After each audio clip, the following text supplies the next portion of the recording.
Madero es hombre de su tiempo, pero por la vigencia de sus programas y sus tareas propuestas, todavía sin acabar, de buscar que los ciudadanos compartan con el gobierno sus acciones políticas y civiles, es que sigue siendo hombre de nuestro tiempo. Javier Rosa Sánchez. Acompáñanos en la aventura de los errores pasados para que comprobemos juntos que la humanidad es historia. Esperemos que estén bien. Hemos llegado con la entrega número 32 de este podcast, donde vamos a hablar de este señor que ha sido importante para marcar la historia de México. Sean todos bienvenidos a este podcast. Hablaremos sobre la vida de este señor, Francisco Ignacio Madero, un poco a grandes rasgos sobre la Revolución Mexicana y sobre todo de la situación política y social de la época. Esperamos que tengan un excelente día. Les agradecemos mucho por escucharnos donde sea que nos den su tiempo. Yo soy Itzel Olvera. Y yo soy Israel Olvera. Este tema decidimos dividirlo en dos, de momento, también para darnos tiempo de investigar mejor los siguientes temas. Recuerden seguirnos en nuestras redes sociales, en Facebook e Instagram. Estamos como épocas.épicas.podcast o solo como Épocas Épicas, y de compartirnos con sus amigos, ya que nos ayudan mucho a difundir lo que hacemos. Sin más por agregar, vamos empezando con esta historia. Primero hablaremos sobre los antecedentes con esta época llamada el Porfiriato en México. Todo lo siguiente de antecedentes sobre el Porfiriato viene de una enciclopedia llamada Colección Clásica, auspiciada por la Biblioteca Ayacucho, una institución pública de Venezuela, y el autor de este tomo, llamado Textos de la Revolución Mexicana, es el señor Javier García Diego Dantán, que es un historiador, investigador y académico mexicano. Ha centrado sus estudios e investigaciones en la época de la Revolución Mexicana. De 2005 a 2015, fue presidente del Colegio de México. Desde 2018 es presidente de la Academia Mexicana de Historia, y estos son datos acertados de nuestro querido Google. En general no vamos a ser tan extensos en todas nuestras fuentes porque recuerden que igual los datos los dejamos en Facebook, pero quise señalar este en específico porque es un compendio súper amplio e interesante para conocer todo lo que sucedió durante la Revolución Mexicana y por si quieren checarlo.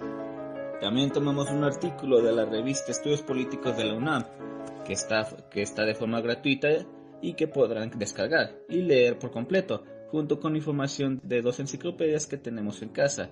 Y por último y no menos importante, del libro llamado Temporada de Sopilotes del historiador Paco Ignacio Taibo II, junto con algunos datos de la que ya hemos citado antes, la Enciclopedia Británica Online, agregando una página de la Biblioteca del Congreso de Estados Unidos. Nos fuimos por lugares distintos esta vez y por diferentes puntos de vista y por datos para tener ahora sí que una visión más completa. Y de distintas partes, ¿no? Y como otras veces con personajes como Madero, necesitamos el antecedente histórico. Porque ¿qué estaba pasando en México antes de que el señor Madero entrara a la política? Pues durante el Porfiriato nuestra situación en México era un poco diferente a los demás países latinoamericanos, aunque estábamos igual en el hecho de estar bajo un régimen dictatorial y esta falta de distribución de las tierras y riquezas. A diferencia de la mayoría en México, íbamos avanzando en lo económico, sobre todo en la parte de urbanizar e industrializar el país, dando paso a que existieran las llamadas clases medias. Y citando textualmente, durante sus primeros años de gobierno se apoyó en militares de toda su confianza, tanto para la impostergable pacificación del país, nótense las comillas en pacificación, como para adquirir el control del ejército. Su finalidad era contener o desplazar a los principales jefes militares y competidores naturales suyos, en tanto que también eran héroes de las guerras de reforma e intervención, la guerra contra Francia básicamente. Y aunque diversificar el equipo de burócratas y políticos con gente de distintos orígenes hizo lo que hicieron todos los dictadores, utilizó la represión para deshacerse de sus enemigos en todos los rubros.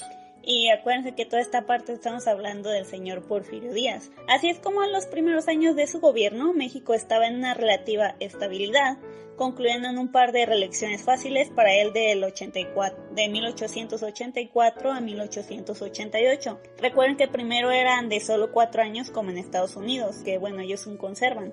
Y esto se logró porque obviamente no dejaba que existieran competidores políticos.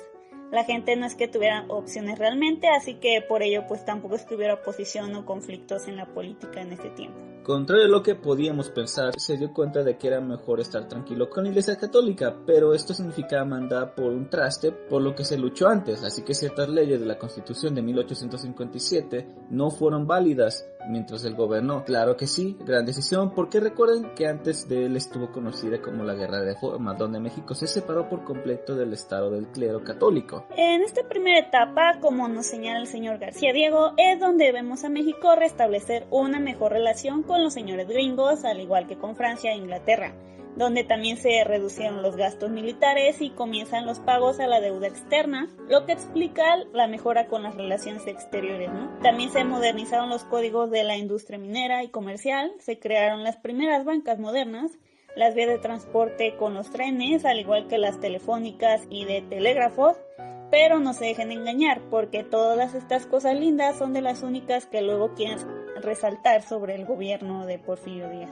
Como el hecho de que estas vías de tren tenían las estaciones en las haciendas, que estos hacendados pagaban a sus trabajadores con sus propias monedas que solo valían en sus tiendas de raya, por ejemplo, o que les aplican impuestos absurdos como a las puertas y ventanas, pero continuemos. Sí, a final de cuentas aquí estamos dando grandes rasgos, ¿no?, de toda la situación.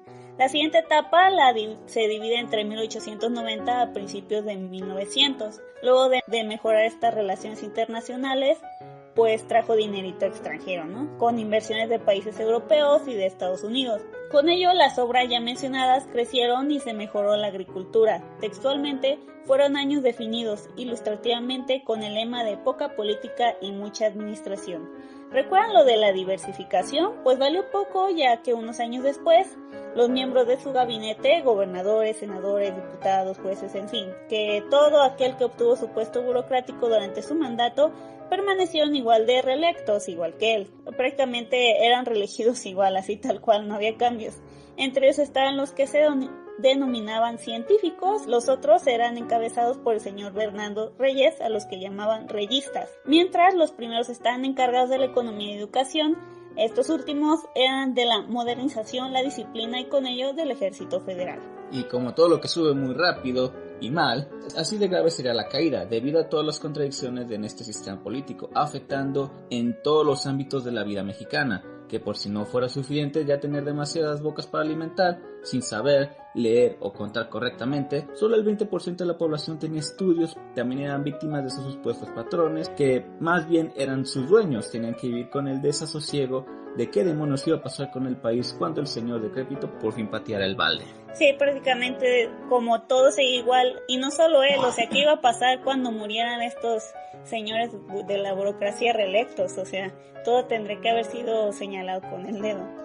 Díaz había nacido en 1830 y si hacemos cuentas, para 1903 él tenía 73 años nada menos, y queriendo que solo sus partidarios tuvieran el poder, lo llevó a esta decisión solo por sus pantalones de decir, bueno, cuando yo me vaya, que continúe Ramón Corral, quien era miembro del grupo de los científicos, haciendo que con esto los reyistas se dieran cuenta que las cosas ya no estarían tan parejas, dividiendo a los que antes cooperaban juntos a favor del régimen. Ya saben, la búsqueda del poder siempre será más ventajosa que la supuesta lealtad, que este tipo de gente no conoce, la verdad. Así los reyistas comenzaron a joder sobre cada pequeña cosa que hacían estos llamados científicos. Y con todo este supuesto crecimiento del que siempre se habla, nada, lo de siempre, fue extremadamente desigual en el país. Había regiones completas y amplios sectores de la sociedad, si no es que la mayoría, que no veían nada de estos beneficios, como el suroeste, como siempre, ya que por alguna razón siempre el sur de México siempre se lleva lo peor. Por desgracia, ¿no? Y los norteños y los del centro, sobre todo, son los que les va mejor siempre. Con esto fuera, en 1907 hubo una gran depresión económica, no me sorprende, con los señores de Europa y los vecinos del norte, haciendo más caras las importaciones y disminuyendo significativamente las exportaciones. Esta crisis afectó al sistema bancario, que afectó a la industria y a las haciendas, que estos a su vez redujeron su cantidad de producción. Con ello, sus días laborales o de plano muchos de sus trabajadores, le hace las comillas, dejando de pagarles de plano o despidiéndolos por completo. Los hacendados fueron diciendo, ¿que tengo que pagar mis deudas con el gobierno? Bueno, tú, ranchero, tendrás que pagarme más de renta y pues ni modo jornalero, tendrás que trabajar más y con menos ingreso, ¿cómo ves? le hace lo de siempre, jodiendo al que está más abajo para que los de arriba sigan en su posición prácticamente. Esto afectó a toda la sociedad en general, y como podría deducirse, esas entre 2 y 15 millones de personas que viven en lo rural ya no sabían cómo llevar la comida a sus casas con toda esta situación. Y no acababa allí, ya que recordemos que en este tiempo ya había mexicanos en Estados Unidos que tuvieron que regresar a su país de origen sin trabajo y sin un centavo encima, haciéndose incluso vagabundos o inminentes oposicionistas al régimen. Y no hemos acabado de hablar de esto. En palabras de este historiador, se padeció sequía en los años 1908 y 1909. Ya saben, estas revoluciones siempre les acompañan sequías y falta de alimento, la que provocó serias disminuciones en la producción agrícola. El aumento del precio del maíz, por lo tanto, que lo sufrieron todos los mexicanos, aunque en mayor medida las regiones que lo tenían que importar, o los hacendados que tenían que alimentar un alto número de peones. Y bueno, hubo regiones como Zacatecas que padecieron el doble, ya que la sequía y la caída del precio de la plata también vino. En resumen, la magnífica situación de finales del siglo XIX se tornó dramática a principios del siglo XX, y la crisis económica terminó siendo también crisis social y crisis política. Para los rurales, en el lejano norte, fue beneficioso para los señores ricos la derrota de los apaches, dando como resultado que las colonias agrícolas auspiciadas por los militares para combatir contra estas tribus dejaran de ser necesarias, haciendo que los que que desearan estas tierras ahora desprovisadas de dueños aumentaran la industria ganadera, pero quitando el acceso a pastizales y por ende el acceso libre que había tenido la gente de esas tierras desde hace siglos, provocando que diversas comunidades acudieran a lo legal para intentar mantener sus tierras, y esto solo hablando en la zona norte del país. Y podríamos seguir hablando largo y tendido sobre distintas situaciones en específico en distintas partes del país, pero este capítulo no es sobre el porfiriato en sí, sino de la vida de Francisco Madero. Y bueno, ¿quién fue este señor? Francisco Ignacio Madero González, y que no les digan que es Indalecio, es Ignacio, gente de México, nacido el 30 de octubre de 1873 en la hacienda El Rosario, en el municipio de Parras, en Coahuila. Murió el 22 de febrero de 1913. Pero no llegamos allí. Su abuelo, don Evaristo Madero Elizondo, amasó una de las 5 fortunas más grandes del país mediante empresas agrícolas, ganaderas, vinícolas, textiles y de transporte, aunque esto cambió al inicio del siglo XX, cuando los Madero no estaban dispuestos a hacer lo que hacían otros con sus trabajadores. Aquí hay algo que usualmente no se menciona y que quisimos agregar sobre la familia de Madero, porque sin duda mostró su lado liberalista, que fue inculcado en nuestro personaje principal en cuestión, ya que a diferencia de otras familias adineradas como los Torres o Terrazas, ellos se oponían a las compañías estadounidenses que operaban en la región, y Francisco Madero padre encabezó una coalición de soldados para ir en contra de una compañía que deseaba monopolizar los derechos sobre el agua en la zona, donde allí dependían de la irrigación. Y textualmente el artículo de la historiadora mexicana Doralicia Carmona Dávila: cuando los Madero cultivaron guayule, sustituto de caucho, se enfrentaron a la Continental Rubber Company. Otro conflicto se desarrolló antes de 1910 debido a que los Madero poseían el único horno de fundición del norte de México, que era independiente a la American Smelting and Refining Company. Refining, perdón. Asimismo, los Madero fueron desplazados de una empresa productora de dinamita integrada por empresarios estadounidenses y por el hijo del dictador. También fueron frustrados los intentos de los Madero para participar en la industria del petróleo. Así que, como siempre, cosas que siempre han sucedido en México. Los de la cima siendo unos vendidos con los señores del norte y plagados de nepotismo, ¿no? Pero ya saben, Estados Unidos siempre viene a desparcir la libertad y el patriotismo y la chingada, desplazando a las compañías locales para poner la suya. Porque ¿qué carajo pintaba aquí la American Smelting Company o la otra o la Rubber Company? ¿Qué carajos tenían ellos que ver aquí? Pues estaban utilizando algo que era una alternativa al caucho, que estaba hecho con una planta local. No podemos dejar que lo hagan eso, mejor que nos compran nosotros el caucho a 10 veces el precio. Ajá, ¿no? Como ahorita con el petróleo. O sea, literalmente siempre ha pasado esta situación. Y yo pienso que de nuevo decían, chance y nos volvemos a robar otro cachito de territorio. Pues no me sorprendería, pero teniendo en cuenta que la población hay más mexicanos en Texas que estadounidenses ahorita, es suyo nomás el nombre. Ujú. Ya es nuestro de nuevo. Les hicimos la misma, ahora solo falta que declaren la independencia de Texas. Otra vez. Otra vez. Pero en fin. Así que deberán tener conexiones cercanas con los partidos porfiristas o si no, no podrás crecer. Nada nuevo. A Madero le fueron impartidas diversas clases dentro de su hogar por profesores particulares. Hasta la edad de los 12 años entró al colegio jesuita de San Juan Nepomuceno. Para nombrecito tenía Nombres de arte, ya lo sabes. Ya saben, esos nombres de antes. Este colegio estaba en Saltillo. Estudió contabilidad, economía, política, comercio en el colegio de Mount St. Mary de Maryland. Se fue a estudiar hasta Estados Unidos. De 1886 a 1888 viajó a Francia, donde ingresó en la Escuela de Altos Estudios Comerciales de París. Esto fue para 1889 a 1891. También fue a la Universidad de San Francisco hasta 1892 y al año siguiente administró las plantaciones familiares de San Pedro de las Colinas, que por cierto estos datos específicos suelen saltárselos casi siempre, así que allí están, directo de nuestras enciclopedias. Allí introdujo nuevos métodos de cultivo y estableció un hospital y una escuela gratuitas. Por cierto, que en 1900 publicó un folleto en el que hacía la propuesta de una construcción para una represa en el río Nazas, para dotar de agua a la zona en tiempos de sequías.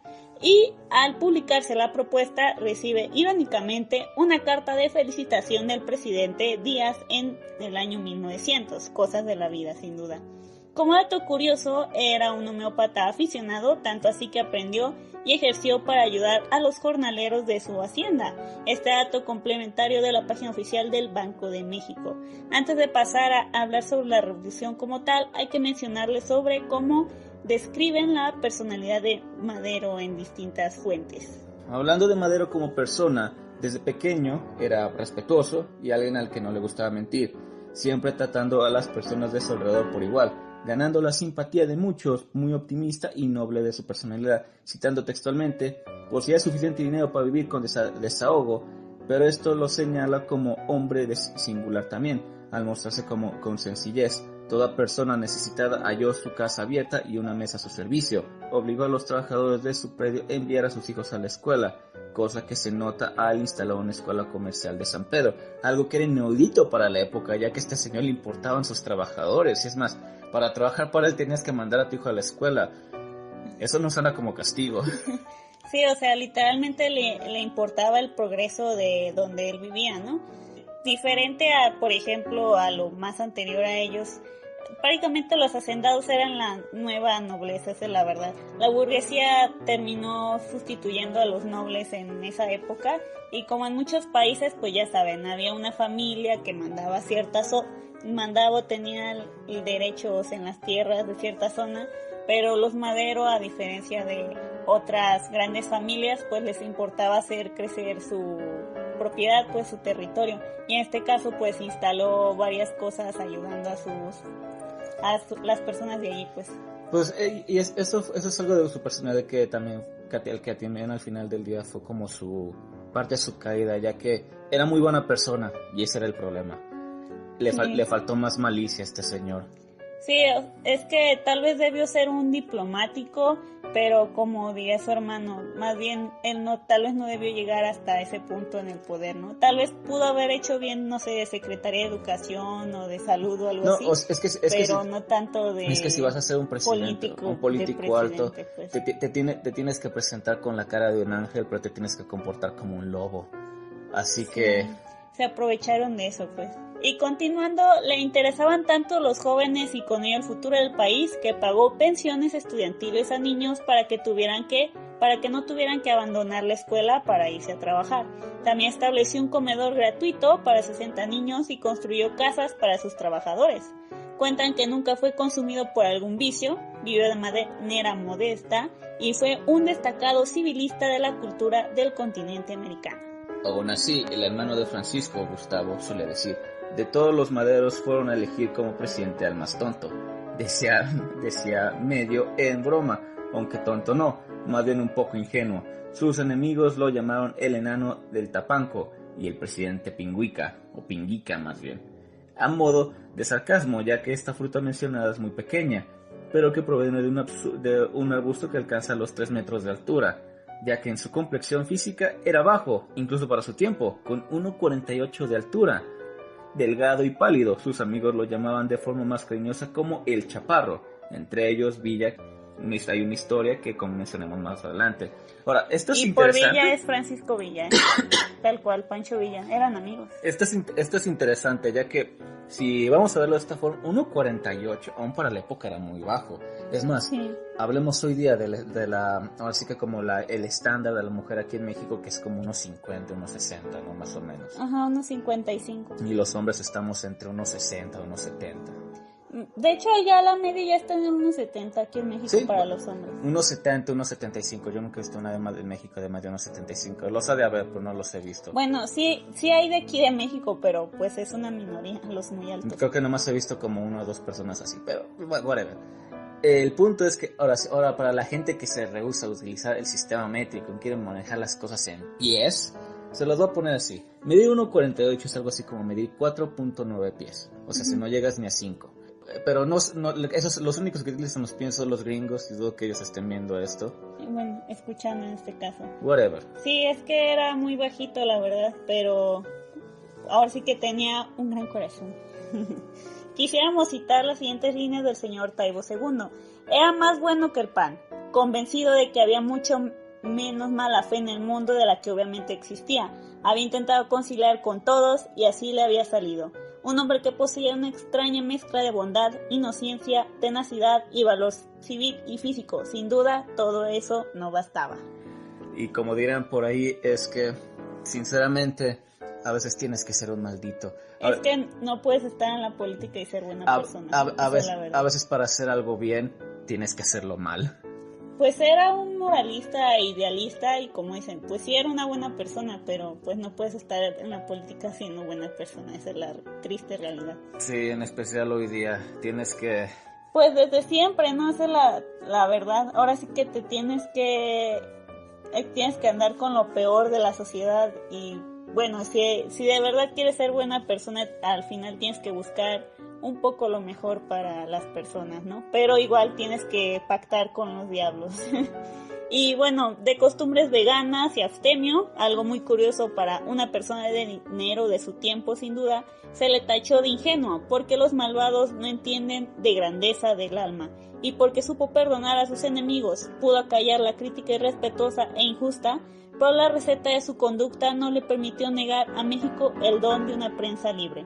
Esta frase de una de las enciclopedias que tomamos como fuentes. Pero como quieran juzgar a este hombre por sus acciones ya es cuestión de cada persona. Aquí solo les presentamos varios puntos de vista y bueno, más adelante comentaremos lo que opinan nuestros vecinos del norte y por qué no les gustaba Madero. Spoiler, no decían cosas bonitas. Bueno, más que nada porque Madero no era su marioneta como muchos presidentes de la época. Sí. Ahora pasaremos ya al tema de lleno de la Revolución Mexicana. La Revolución de México del año 1910 fue un conflicto totalmente armado, conocido también como el acontecimiento político y social más importante del siglo XX, bueno, al menos en México. Bueno, prácticamente sí del siglo XX, porque acuérdate que los señores de Estados Unidos y Canadá ya han tenido su independencia. La Primera Guerra Mundial. Sí, pero yo digo en cuanto... Bueno, sí, del siglo XX yo pienso que para Latinoamérica en este sentido. Porque pues ya sabes, Latinoamérica no se metió tanto en las guerras mundiales. Sí, pero un acontecimiento político más grande pues fue claramente la Primera Guerra Mundial. Uh-huh. Esto fue más bien de México, de América Latina. Pero bueno, más bien más importante antes.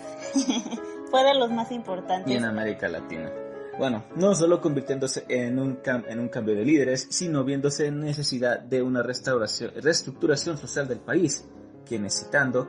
Pasaron de 34 años de paz y progreso porfirista, pero sin mejoras de la vida del proletariado, como ya es típico.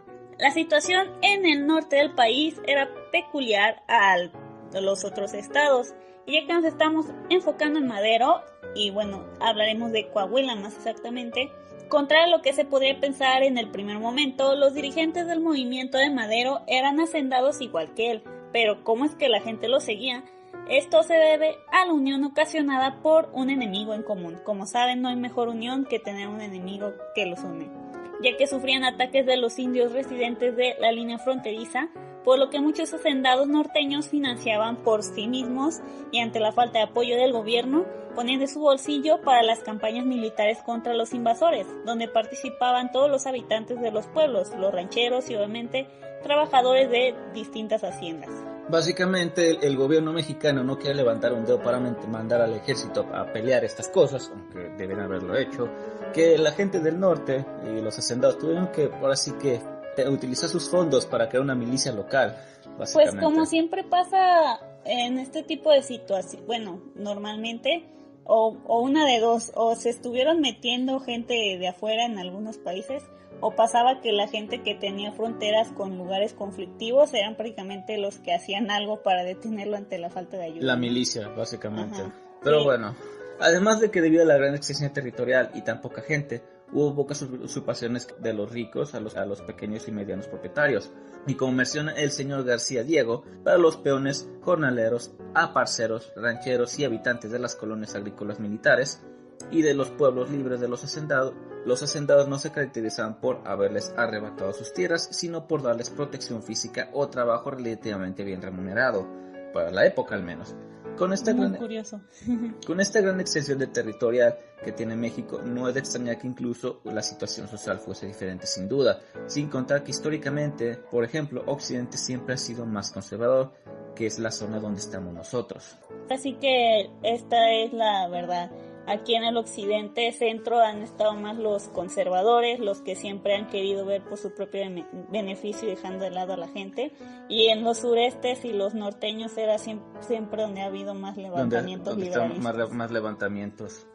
Para el año 1903 se casó con la señora Sara Pérez Romero, quien fue la compañera de la que nunca hablan, por cierto. Ayudó en la promoción del cambio político que deseaban ambos para el país.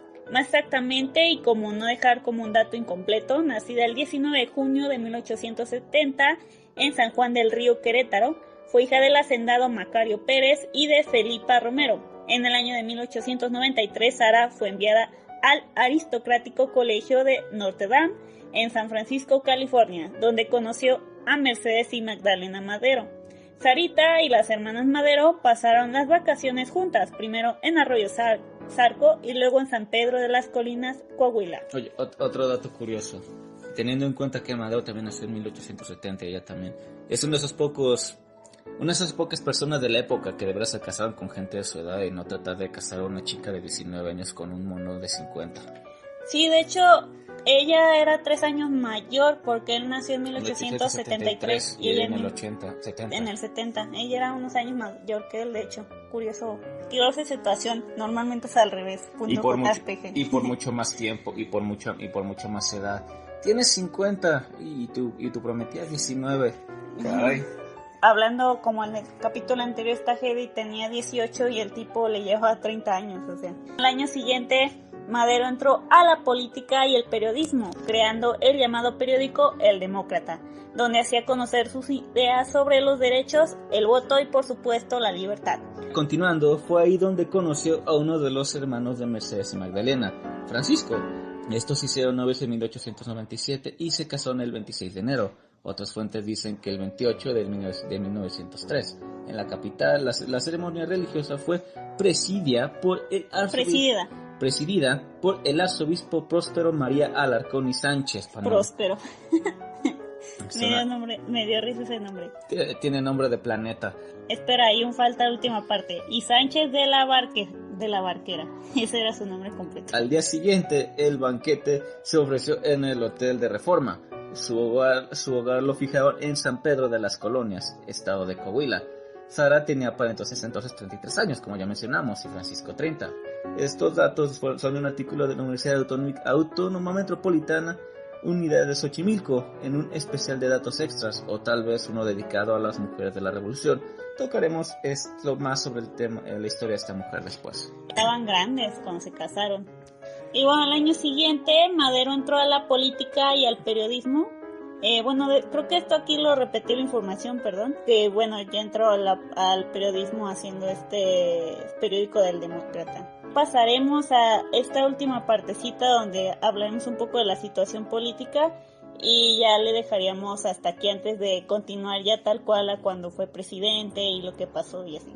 La participación la hacían, adivinen, los líderes y caciques de pueblos. Para hacer la gestión solo ellos podían ser votados como electores, que agrupados hacían un colegio electoral que ahora elegían. Luego de la autorización de Díaz, escogían a los legisladores, tanto estatales como federales, a los miembros de la Suprema Corte de Justicia, y por ende también al presidente y vicepresidente, por lo que solo estas autoridades y gente de arriba podía esperar a supuestamente dar la voz de su comunidad. Y según un artículo de la revista de Estudios Políticos de la UNAM, las únicas formas de organización política válidas residían en las redes sociales familiares y de amigos, quienes delegaban su representación en un intermediario, gestor o litigante. De aquí nacía necesariamente un compromiso y fidelidad política hacia el representante legal del pueblo o cacique, el cual a su vez se le otorgaba al gobernador o jefe de armas y estos a su vez al anciano caudillo que estaba en el poder. Así que muy demócrata no era, más bien solo era democracia para la gente privilegiada, ya saben. Pues era una democracia al estilo griego, acuérdate que también ellos lo manejaban así. Y aparte, solo podían votar los hombres, aparte. No solo tenías que ser rico, también tenías que ser hombre. Sí, si eras mujer rica, de todas maneras le bailabas. Regresando en específico sobre el protagonista de este episodio, él empezó a formar su ideología política desde su juventud, que venía de diferentes influencias ideológicas que fueron creadas por su tiempo estudiando en el extranjero hasta el año 1905, que comenzaría su carrera política real en México, cuando se postula para la alcaldía de San Pedro de las Colinas, en su estado de Coahuila. Bueno, quisimos dar aquí toda la antesala a su historia antes de hablar de lo más importante que hizo en la política aquí de México. Y bueno, sobre todo porque hablar de la Revolución Mexicana es muy extensa, hay un montón de personas involucradas, hay un montón de situaciones de las que se pueden hablar. O sea, solo hablando de los principales hay mucho de qué hablar cada uno. Aquí de Madero, digamos que no tiene tanta historia porque o estuvo encarcelado y lo mataron muy joven, esa es la verdad. Entonces tampoco es que tuviera tanto tiempo recorrido para hablar más de él. Y eso, y seamos sinceros, mucha de su historia también se perdió porque el propio gobierno ha tratado de reprimir la historia de este señor a lo largo de los años, ya que había este renacimiento, ya que últimamente en los últimos años me he encontrado con una cantidad de videos, artículos en línea en la que nos quieren pintar al señor Porfirio Díaz como un héroe de la nación. Escuchen esta mamada. Y disculpen mi francés. Y perdonen, pero no manchen, no jodan. O sea, literalmente están dando, disculpen, en la madre a todas las personas que murieron para sacarlo del poder, solo para que ahora algunas personas se dejen guiar por esos cuantos en el poder que quieren volver a manipular la historia. Son los mismos tercos que ahora quieren decir que la batalla de Chapultepec no sucedió y no sé qué. Y yo, amigo, sí, es verdad, Porfirio Díaz lo usó para ensalzar esta unión nacional y este sentimiento patriótico, pero eso no significa que no haya pasado. No, y además otra cosa, gente, sí, recuerden, sí hubo una guerra de México contra Estados Unidos, no es algo, de hecho eso es algo de lo que rara vez se habla en la historia de México, pese a que estuvo la guerra durante varios años. Ahora, hablando sobre este señor, la verdad es que es muy frustrante de cierto modo que venga esta ola de gente que ahora dice son hipsters, que ahora son los nuevos estudiados de la historia, pero son estudiados con los tipos de la ideología política más vendida al poder, porque seguramente utilizan de fuentes estos mismos señores que luego comparan a señores gobernadores buenos para nada aquí de México con otra gente del pasado. Y tú como de, no amigo, o sea, claramente está haciendo un vendido haciendo esa comparación sin sentido.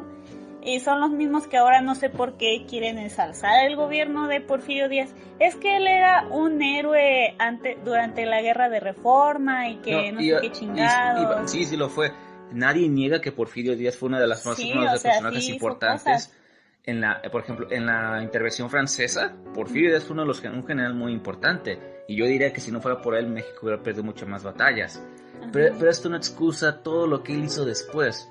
O sea, es como... Los primeros 30 años de su vida no le van a quitar los otros casi 40 años de cosas incorrectas que hizo en el país.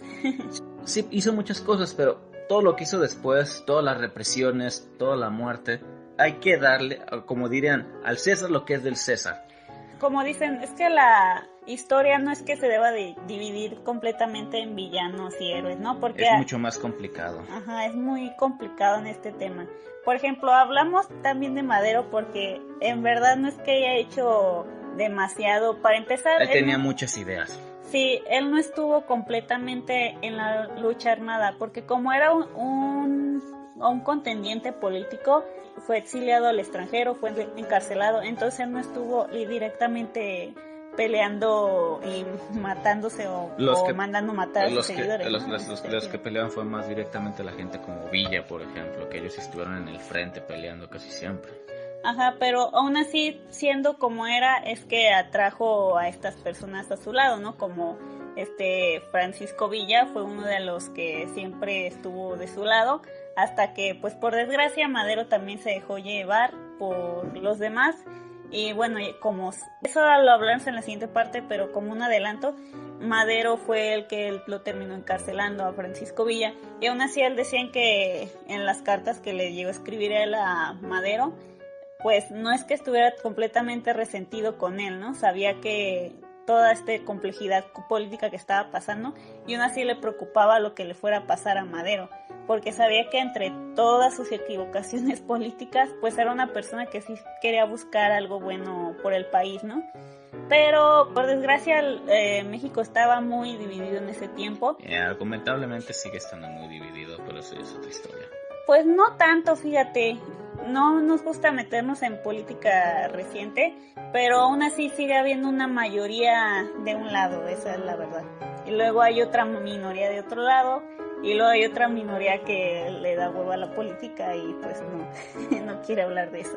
Entonces, y más en ese tiempo que había tantas personas representantes de distintas ideologías. Después vino Carranza, estaban los malditos traidores como los del lado de los reyistas, de la Huerta.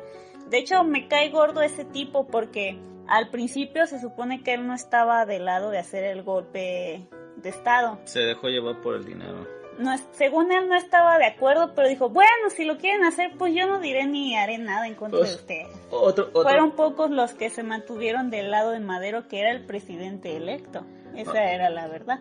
Otro personaje del que a lo mejor tomamos a hablar en algún momento es del llamado señor Francisco. ¿Era Francisco Francisco Mondragón? Sí, creo que sí era Francisco. No era tocayo de Madero. Su apellido es Mondragón. En la siguiente parte mencionaremos un poco sobre él, por cierto. Hablaremos de él, ya sabes. Pero también era de los principales del que dirigía el golpe de Estado contra Madero. Bueno, la cosa de Mondragón es que es otro personaje del estilo Porfirio Díaz. Pudo haber sido un héroe de la nación, si no hubiera sido un corruptazo y... Sí, porque no estaba de acuerdo en estos cambios que quería hacer Madero, que ciertamente también muchos liberales por eso lo criticaban, porque decían que sus medidas eran muy tibias o muy leves. Pero, o sea, literalmente solo estuvo apenas 2 años en el poder.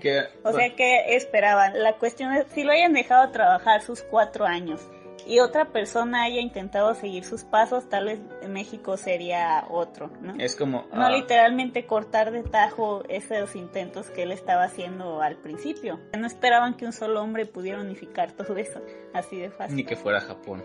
Y como en este sentido tenemos a los militares, que eso es lo que hablamos acá en casa, en la familia, de cómo romantizamos con la palabra de decir de escena trágica lo que le pasó a Madero, y no es una escena trágica, o sea, es una tragedia porque mataron a alguien inocente que no había hecho nada para que lo mataran, pero es un golpe de Estado, así tal cual. Es lo que me causa tic nervioso, ¿no? Pues al menos aquí en la historia es la cosa acerca de la guerra. Spoiler, en la guerra la gente muere.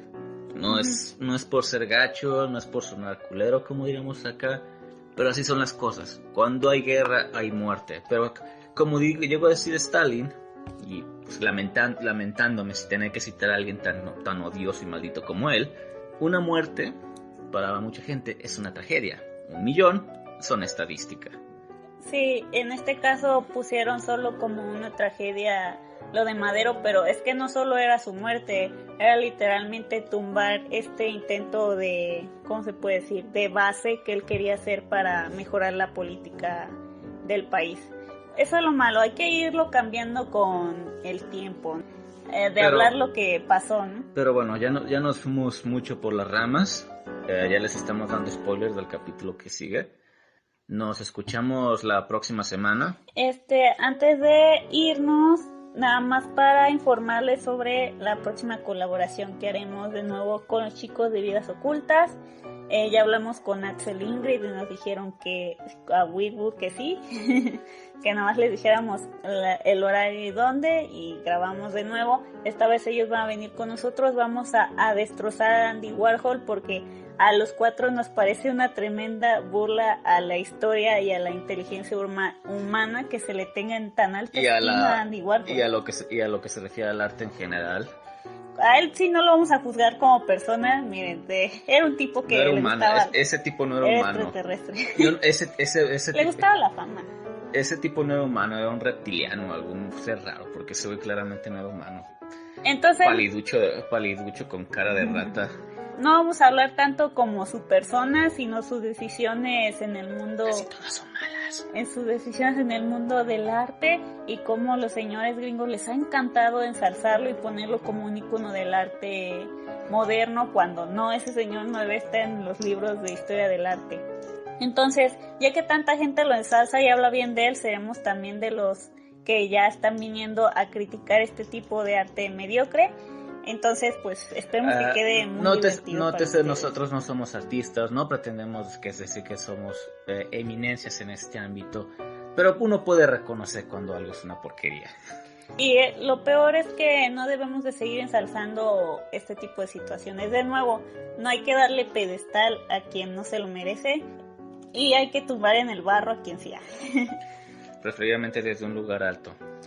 Pero de ahora sí, eso sería todo. El próximo capítulo terminaremos la historia de Madero. Y bueno, como saben, nos gusta estar saltando entre lugares, entre personajes.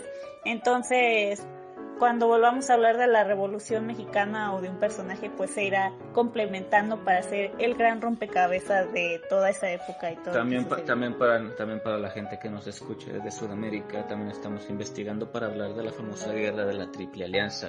Ya saben, esa guerra donde Paraguay perdió el 90% de su población masculina. Y luego también hablaremos de esta otra señal que les dijimos, de la colaboración con estos chicos. Y yo creo que según como veamos, igual nos tomamos una semanita de descanso para tener tiempo y adelantarles un poco más de información. Entonces, pues hasta aquí quedaría todo. Muchas gracias. Recuerden darnos like, comentarnos, compartirnos, eso nos ayuda mucho. Y nos estaremos escuchando la próxima semana. Hasta luego. Adiós.